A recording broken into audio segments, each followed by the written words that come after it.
জোরপূর্বক শ্রম সংক্রান্ত তদন্ত শুরু হওয়ার ৩ মাসের মাথায় বাংলাদেশ ভারতসহ ৭টি দেশের উপর আরও ১০ থেকে ১২.৫% শুল্ক আরোপের প্রস্তাব দিয়েছে যুক্তরাষ্ট্রের বাণিজ্য প্রতিনিধি দপ্তর।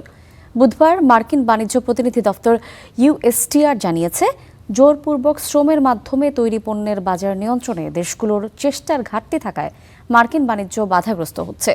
চলতি বছরের মার্চে যুক্তরাষ্ট্রের প্রধান বাণিজ্যিক অংশীদার দেশগুলোর মধ্যে জোরপূর্বক শ্রম সংক্রান্ত ইস্যুতে তদন্ত শুরু হয়। এরপর মঙ্গলবার মার্কিন বাণিজ্য প্রতিনিধির কার্যালয় এমন প্রস্তাব দিয়েছে। সংস্থাটির প্রতিনিধি জেমিসন গ্রিয়ার জানিয়েছেন, জোরপূর্বক শ্রমের মধ্য দিয়ে যে বাণিজ্য অংশীদার দেশগুলো পণ্য তৈরি করে তাদের কাছ থেকে পণ্য আমদানি মার্কিন শ্রমিকদের জন্য একটি অসম প্রতিযোগিতা তৈরি করে।